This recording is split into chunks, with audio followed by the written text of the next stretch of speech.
देखिए, यहाँ की जनता अपने भविष्य को लेकर के और अपने जीवन में खुशहाली लाने के लिए और उनको पता है लोकतंत्र में एक वोट उनके जीवन में बदलाव लाने का काम करेगा। इसलिए कोई डराए धमकाए गाली गलौज करे, लोग रुकने वाले नहीं हैं। पहले भी इन्होंने कई बार प्रयास किया इस तरह का, लेकिन इस बार ये जनता का चुनाव बन गया है। हम राजीव राय जी पार्टी को जनता ने पीछे छोड़ दिया है। जनता ने खुद अपने हाथ में चुनाव ले लिया है। भारतीय जनता पार्टी हर जगह हार रही है। नारायण राय ने घोषणा में कहा है कि आरक्षण का जिक्र किया आपने बार-बार पीडीए का नारा, लेकिन उसके बावजूद भी जो बीजेपी हो या प्रधानमंत्री वो आरक्षण को लेकर अलग बयान दिया करते हैं। देखिए, आरक्षण को अगर किसी ने छेड़ा है और ख़त्म किया है तो वो भारतीय जनता पार्टी। उन्होंने पिछड़ों का, दलितों का, आदिवासियों का आरक्षण छीन लिया। और ये जो तमाम, चाहे वो आपके घोसी वाले प्रत्याशी हों, काशी वाले प्रत्याशी हों, इन्होंने सबने आरक्षण छीना है।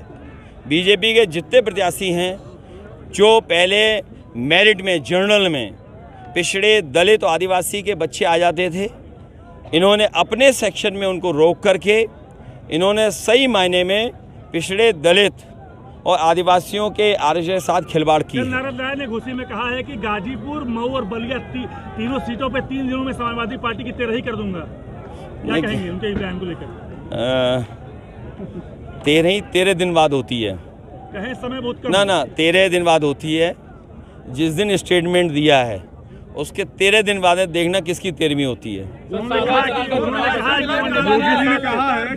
किसको गाली दे रहे हैं? ये गालीबाजों की लोकतंत्र में कहीं जगह नहीं है।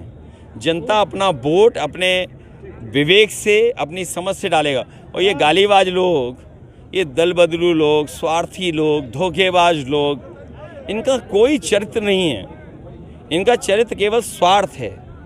और कभी आपके साथ, फिर हमारे साथ, फिर उनके साथ, फिर उनके साथ भी नहीं। मैं आपसे कह रहा हूँ, इंडिया गठबंधन की सरकार बनेगी, आप देखोगे सबसे पहले कौन भागेगा?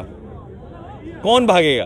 आप लोग लेंगे हम प्रकाश को? नहीं, हम तो नहीं लेंगे, लेकिन वो प्रयास तो करेंगे भागने का। ये स्वार्थी लोग हैं। इस बार जनता ने मन बना लिया है, कैसे कोई भी स्वार्थी लोगों को मौका नहीं मिलने जा रहा है। योगी जी कह रहे हैं कि आरक्षण इंडिया गठबंधन समाप्त करने वाला है और धर्म के आधार पर मुस्लिमों को देगा। मैं अपने समझदार पत्रकार साथियों से कहूँगा कि जो अब आरक्षण व्यवस्था है, जो बीजेपी की सरकार में आरक्षण व्यवस्था लागू हुई है, उसमें पिछड़े, दलित, आदिवासियों का आरक्षण उन्होंने छीना है।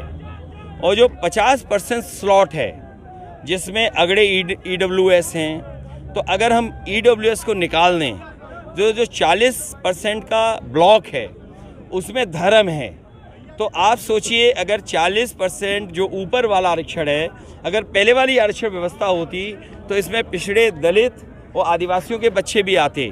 उनको अपनी सीमा में रोक दिया है। तो आप बताइए, धर्म के आधार पर आरक्षण किसने किसको ज़्यादा दिया है? तो ये बीजेपी ने जो ये व्यवस्था लगाई है, सही मायने में पिछड़े, दलित, आदिवासियों का आरक्षण छीना है। और धर्म के आधार पे जो लोग मेरिट में आएंगे उन्हें ज़्यादा आरक्षण मिला है। तो जो लड़ाई है वो लड़ाई है कि जो आबादी में ज़्यादा हैं उनको आरक्षण कम मिल रहा है, और जो आबादी में कम है उन्हें आरक्षण ज़्यादा मिल रहा है। घोसी सीट पे भूमिहार और राजभर जो चल रहा है मामला, इस पर क्या कहेंगे? पॉलिटिक्स पे क्या कहेंगे? अरे इन PM, CM, राज्यपाल, मंत्री और कई उपमंत्री, गृह मंत्री और बिजली मंत्री, तमाम मंत्री हैं। अच्छा, बिजली मंत्री से पूछो, पूरा प्रदेश अंधेरे में है। अरे सुनिए, पूरा प्रदेश अंधेरे में है। और मैं आपको बता के जा रहा हूँ, क्योंकि ये चुनाव इन्होंने गर्मी में कराया। गर्मी में प्रेस को परेशान किया, हमें किया, जनता को किया। गर्मी की वजह से भी हारने जा रहे हैं। इनकी जो अहंकार की गर्मी है, ये अहंकार का जो बुखार है, इस बार जनता अपने वोट से उतार देगी। 2 दिन पहले योगी जी आए थे, उन्होंने मन से कहा कि जनता डरो मत, माफिया मिट्टी में मिल चुके हैं। देखिए, अभी सोनभद्र के मेरे अपने पत्रकार साथी, सोनभद्र की मीटिंग के बारे में आप पता कर लो, वहाँ का वीडियो मंगा लो, फोटो मंगवा लो। सब माफिया उत्तर प्रदेश के उनके मंच पे थे। और सुनने में तो आ रहा है कि सब माफियाओं को बनारस काशी लोकसभा में जिम्मेदारी दी गई है कि जाइए वोट बटोरिए, कुछ बांटिए, फिर वोट बटोरिए। आपको सब पता है। मैं फिर कहता हूं कि सरकार को एक लंबी सूची जारी करनी चाहिए माफियाओं की।